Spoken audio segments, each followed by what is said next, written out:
Hello and welcome to Season 2 of the Road End podcast. Each episode we will speak to a new guest, get to know them and hear their stories about Liverpool Football Club. Hi everyone and welcome to Season 2 of the Road End podcast. Today I'm joined by 2 times Champion Jockey Paul Hanagan. Thanks for joining today, Paul. How are you doing, mate? Yeah, I'm very well, thanks, Dom. Yeah, all well. Good to have you on. This is the first episode we've had anyone involving horse racing, so yeah, thanks for being here. No, it's a pleasure. Let's get into the nitty-gritty of your career then. I'll try not to bore you too much and you'll try not to bore me too much with it. But obviously to get involved with horses, you must have loved them to begin with. So how did your love for horse racing first come about? Yeah, well, it was through my dad, really. And that's the kind of how it happens through most kids, people growing up. Usually have some kind of family that are into the horses. And my dad had a brief stint in horse racing, and he'll tell you himself he just didn't kind of make the grade. He wanted to be a jockey, and he'll say it himself. He just wasn't that good enough to make the grade, really, and he didn't really want to go down just the stable lad route. So that's how it happened with me. That's how I got my interest, and he wasn't working at the time, and I followed him down to a local stables in Warrington one day. Probably got a football match cancelled in the morning because I was so keen into my football, and followed him down to a local stables, and it was a racing yard at Terry Caldwell's in Warrington, and that was it. It was just like a instant, reaction saying, "Yeah, I love this. This is what I want to do." And that's how it kind of started down from there. The age of around about 11, 12, which sometimes is quite a late start in horse riding and horse racing. I assume you have to be a certain weight and size. People tend to think that jockeys are really short, but when they've stood next to me, there's ones that have been taller than me before. So it surprised me. So what weight or size do you have to be? It's a good question, actually, because a lot of the jockeys now, they're just getting so much bigger. I mean, in general, I think the population that we have now, they're just getting bigger people. Yeah. That are eating more, eating healthier food. But generally, you do have to be quite small. I mean, I'm 5'5", and I've always kind of, my family's been quite a small family. Going back to when I was football, it always kind of counted against me. In them times, it was all, they were looking for, tall, big lads playing football, and it always kind of got to me a little bit. But looking back, it was a blessing. Definitely. Because I started with a horse racing. So you do really. I mean, it's more weight really than what kind of weight you are than size. There is quite a few tall jockeys, but they are generally light. Yeah. So 2 times champion jockey. 2010, you rode 191 winners. Now, this is online stats, so correct me if I'm wrong, because I know you'll know the numbers. 2011, 165 winners. So that's obviously some dedication to have that many races in a year, let alone wins. You must have absolutely been done in 2010. How did you motivate yourself to go again? I'm just about got over it now, Dom, to be quite honest. It really did take it out of me. And it was back-to-back championships, and it was quite different then from them times, because the season started in March and ended at Doncaster in November. It's not as long now. And back then, I was doing 2 meetings a day. So, for example, I could have been at Haydock Park in the afternoon and then had to drive up to, say, Hamilton in Scotland. Wow. Probably rode out that morning at 7 o'clock. Probably had sometimes I had 10, 11 rides that day, drive back that night and all over again the next day. So you say motivation, it was just, it was full on. And you needed a lot of motivation, but you kind of just get, when the ball's rolling, you just keep it going, and the winners are flowing. I wouldn't change it for the world, but it did take a lot out of me. What's been your best win to date? Now, this is a bit of a silly question, but I like to see if you actually got one, because obviously there's hundreds of winners. If not, I don't know, are you into your thousands? I rode my 2000th winner a few months ago now. I think I've had about 2,500 in international as well. So yeah, a lot of wins. Look, I said on a lot of interviews, I've been very lucky, which you need a bit of luck, but Yeah. I've worked very hard, and I try and put that into my kids as well. You know, you only get what you put in, but a lot of good winners, a lot of good horses. I think really the one that stands out, Don, would be my first British Classic winner at Epsom on Tagruda, and that was in the Oaks, which is kind of like the female version of the Derby, really. So where's that horse? Where's that horse from? So that horse was when I was retained by Sheikh Hamdan Al Maktoum, and I was retained for nearly 5 years. And she came along in 2014, and that's where she won all the races. I won another big race called the King George at Ascot. Yeah. So yeah, she's a mum now. She's breeding, and but just a fantastic race. You know, coming from a lad from Warrington, not much racing background, you know, to win a British Classic was kind of special. You know, not only for me, but for my parents as well. So yeah, that was a special day, mate. Yeah. Well, I was going to ask you how much hard work goes into it, but you've already just explained that. Where can the listeners expect to see you racing in the next few months? All over the country, yeah. And I think after this week as well, it really starts to pick up the season. It's a bit of a slow burner when it starts. It starts at Doncaster and then it goes a little bit quiet. You've got all weather meetings, and then really after this week, you get more meetings in every day. So you could have, you know, a few meetings down south, say Newbury and Newmarket, and then you could have 2 meetings at Haydock and a meeting in Scotland. Luckily, some jockeys don't agree with it, but we're not allowed to do 2 meetings anymore. Like when I was doing Haydock in the afternoon and Hamilton at night. As you can imagine, it's just crazy. I mean, you know, some of the stuff I had to do in the car to get there, you know, you can imagine getting there with 2 minutes to spare, and just dangerous, you know, it's just so dangerous. And I was the one that voted for, you know, scrapping the 2 meetings because I thought it was only a matter of time before there's a bad accident, and I had a few close calls, and I just thought there's more to life, you know, there's more to life. Than the M6. And the M6. I mean, the amount of times I've been stuck on that motorway. Yeah, it was some hairy moments, let me tell you. Well, I want to go into something what's caused a lot of noise recently. I'm just a racing fan, so I couldn't tell you everything about it, but I enjoy going to races. I enjoy the family time. I enjoy going with my mates, and, you know, obviously we like a winner or two. The noise from the protesting group at Aintree, it caused massive disruption. Now, from a selfish side of things, people obviously have spent a lot of money to go there. They've backed these horses for this race, and also from an owner or a jockey side of things, they've spent a lot of money and they've got their horse in prime condition for these races. Can you understand the protesters' side of their argument, or are you on a similar side of me where you think, why? Yeah, well, I think first and foremost, Dom, I think it really backfired for the protesters because I thought it really upset the horses.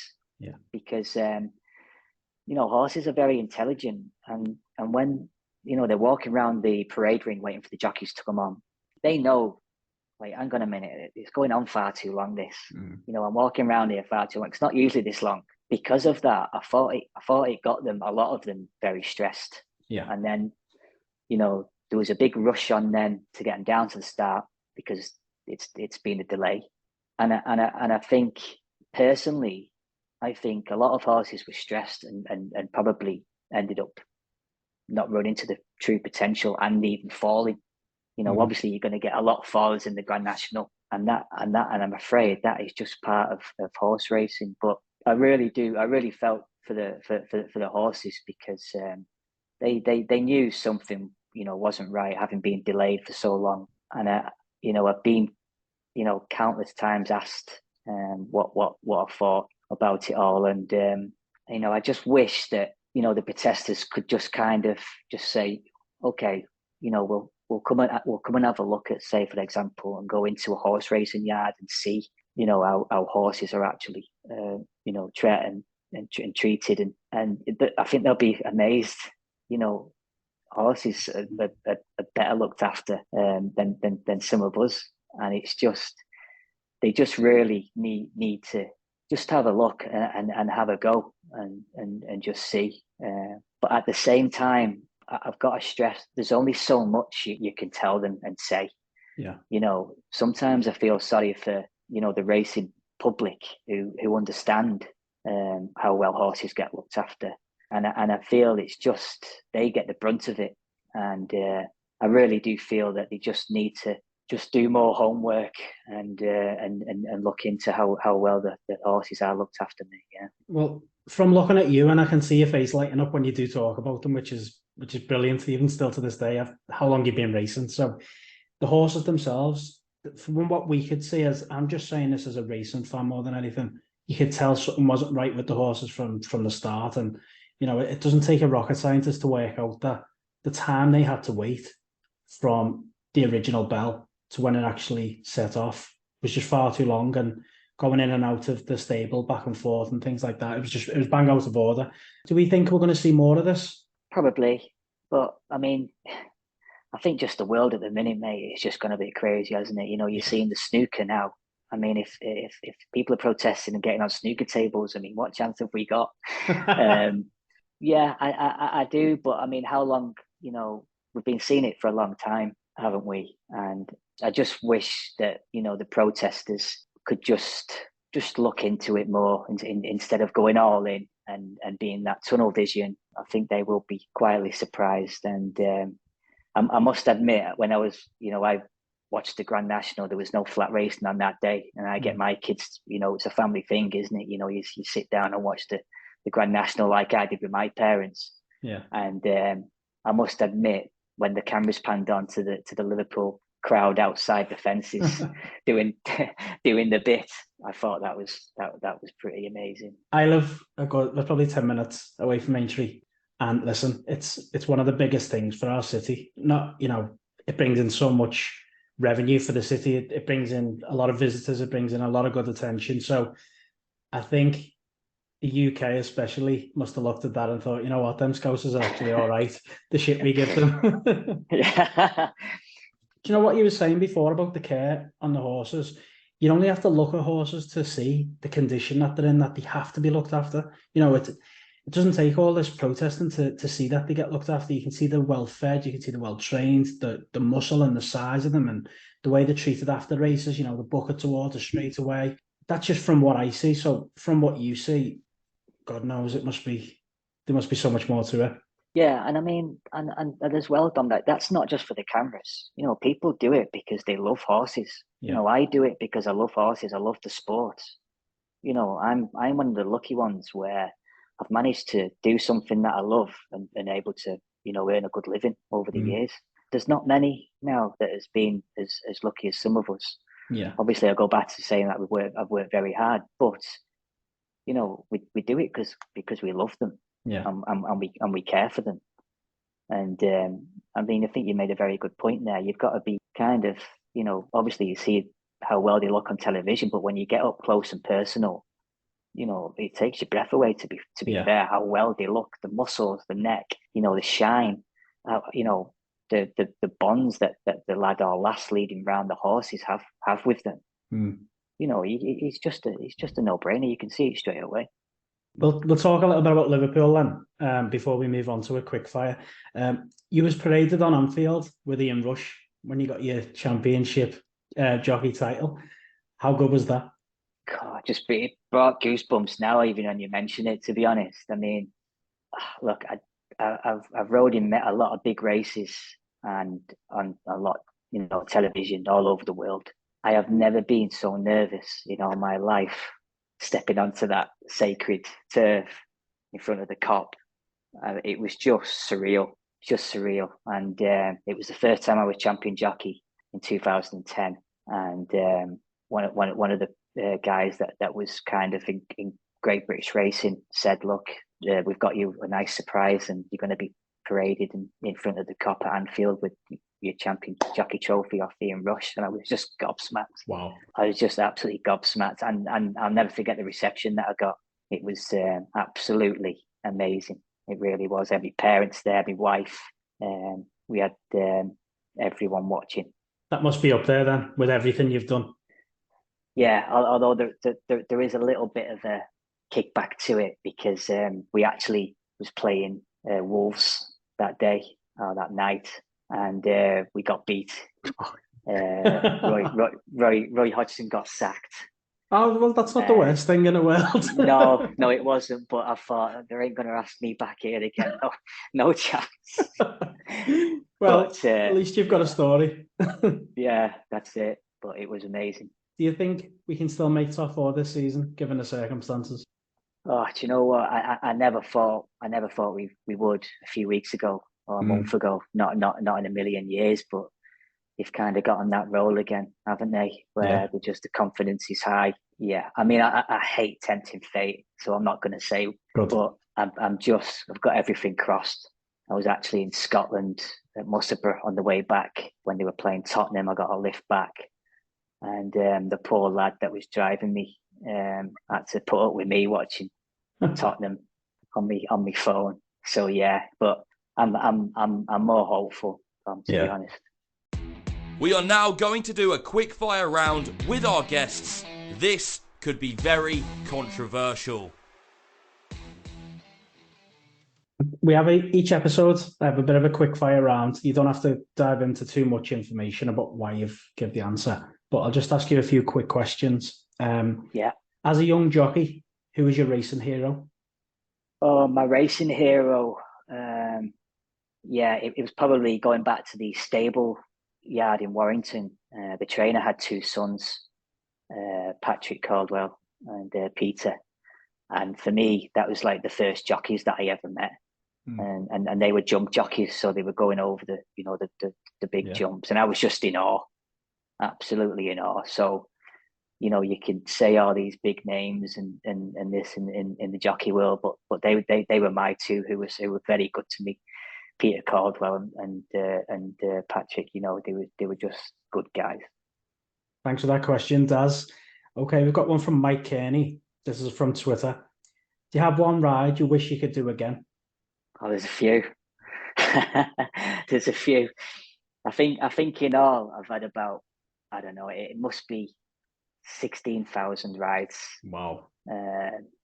So as you can imagine, there are a few. If I was to get one chance again, it would probably be the Dubai World Cup. I finished second, got beat by a good horse. But I think if it was to ride one again, I got beat. And every time you finish second, you think, oh, I shoulda, woulda, coulda.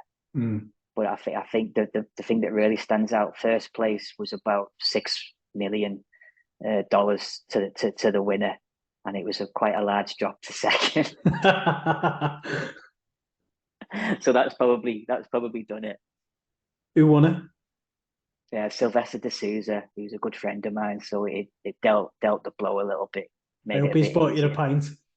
Oh, he did. I made sure he did. Yeah, but he was riding for Godolphin, and I was riding for Sheikh Hamdan. Wow. And their brothers, Sheikh Mohammed. So yeah, it was one of the biggest races in the world. So yeah, I just got pipped on that one. What's this is a random question, but I've just thought of it now. What's the pressure like in racing, let's say in the UK compared to in Dubai? Obviously, it's a big race, the Dubai World Cup, but taking the race itself out of the equation, what's it like to race under the pressure of being over there? A lot of pressure, not just for that race. I think it's probably when I had the Sheikh Hamdan job, it's one of the biggest jobs in the world in racing. A lot of pressure. You say, the Dubai World Cup is one of the biggest races in the world, and it's a lot of pressure. But more pressure you come under, the more big races you do. It gets a little bit easier. I'd say it's probably like a professional footballer. It's probably when you first have your debut for Liverpool, isn't it? The pressure must be unbelievable. But I found it got easier as I got a little bit older. I kind of thrived under pressure. To be honest, some people don't, some people do. I was one of them that, the more pressure, I kind of dealt with it and worked harder and rode better. Mm-hmm. Obviously, I'm going to ask a question in terms of corruption in racing, which you're not going to answer because you're a jockey. No, ask away. Someone asked me a question, and obviously we've seen charges in the past. How corrupt is horse racing, especially midweek meetings? Now, that is very precise. That almost sounds like someone who works for them. So you can't go into too much, but give me some sort of answer for that if you can. Yeah, I mean, to be honest, personally, I've never seen it so clean. Like, the British Horse Racing Authority control it and rule it. So from a personal point, I mean, honestly, it is very, very clean. Back in the day, maybe when I had my first rider, which was in 1998, I'd say there was a lot going on. But we live in a time now where not a lot gets missed now. Yeah. And say, for example, you go into a steward's inquiry now on a racetrack with the stewards, they've got about, I don't know, 10 cameras on the wall, and they do not miss a trick. Really? Believe me. So it's never been cleaner. Obviously, you're going to get people that let it down sometimes, not only in horse racing, but in other sports, football, betting. You're going to get, a few that let it down, and then people are going to go, oh, I knew it was this and that. But I think you're going to get that everywhere. And it's just, you're always going to get a few that let the sport down, I'm afraid. But I can honestly say, mate, it's in a good place. Brilliant. Good answer. Last two. If you wasn't a jockey, what would you be? Oh, well, obviously, I wanted to be like every kid growing up, the next footballer. But my size put pay to that, and I keep saying my size. It's just an excuse. I wasn't good enough, to be quite honest. But it's a tricky one. I was always kind of into journalism. Okay. And, down that, I did kind of work experience at the Warrington Guardian. Yeah, I was always quite still I'm into journalism and say maybe punditry and probably something down that route. Yeah. What's the best race course that you've raced at, or what's your favorite race course? Favorite, like, it's a bit touche, but Haydock Park for me is one of my favorites. It's close. It was close to home where it was brought up. I had my first winner there. I rode out my apprentice claim there. Had one of my first big winners there, so it's kind of been a really good place to me. There's always people that I know there when I'm racing. I always get it's a good racing crowd, to be honest. Yeah. But obviously now I'm based in North Yorkshire, and York is my local track. Okay. And that's absolutely amazing track. If no one's been to York Racecourse, they have to go. Yeah. Same as Haydock. And they're just both nice tracks to ride. Generally, they have better horses running there because they're very good tracks. And so it's probably in between York and Haydock. And if I was to pick one abroad, it would be Meydan in Dubai, where they had a lot of success. Okay, and then last but not least, what's your favourite racing event? So as a fan, more than a jockey. Oh, it's got to be the Grand National for me. I mean, people might be surprised I don't say the Derby. The Grand National, like all over the world, it's like the Melbourne Cup. Like like the world stands still to watch it. Australia comes to a stop. Well, is it really that big? It's that big, mate. Yeah, it's huge, absolutely huge, and that's what I think of the Grand National. For me, the Grand National, going back 20 odd years, 30 years, sometimes it wasn't quite good viewing with the amount of fallers, but the modifications, what they've done now, I think have been fantastic. Would you say it's the safest it's ever been? Absolutely, 100%. And going back to the protesters, they've got to think about that, how much work's been put into it. But I think it's a big transition what they've done to that race. Yeah, I remember seeing it. Like, let's go back to when I'm younger. The fences were huge, and I know they're still big. Don't get me wrong, but compared to then, they're not as aggressive. So it used to just be massive bushes, and you're thinking, how are they clearing them fences? But now it just looks tidier. It looks a better setup, and as you say, safer. So, you know, I don't think any protesters are going to listen to this, but if they are, then I advise you do your homework, because I'm just a fan, and listening to you and what you're saying about it, it's brilliant, because, you know, at the end of the day, no one wants to see a horse die, and that's be all and end all of what happens. So, yeah, thanks for your honesty on this episode, mate. Yeah, it's my pleasure. Yeah, my pleasure. Really enjoyed it. Good. Hopefully I'll speak to you soon, but if we don't, good luck for the rest of your season. Hopefully you've got a few wins under your belt. Yeah, thanks very much, Dom. Really appreciate it. Cheers, mate. Thanks, mate. Thanks to everyone for listening in to today's podcast, and thank you to our amazing guests. Without them, this wouldn't be possible. Don't forget to follow us on social media, twitter.com/The Road End Pod, and on Instagram, Instagram/The Road End Pod.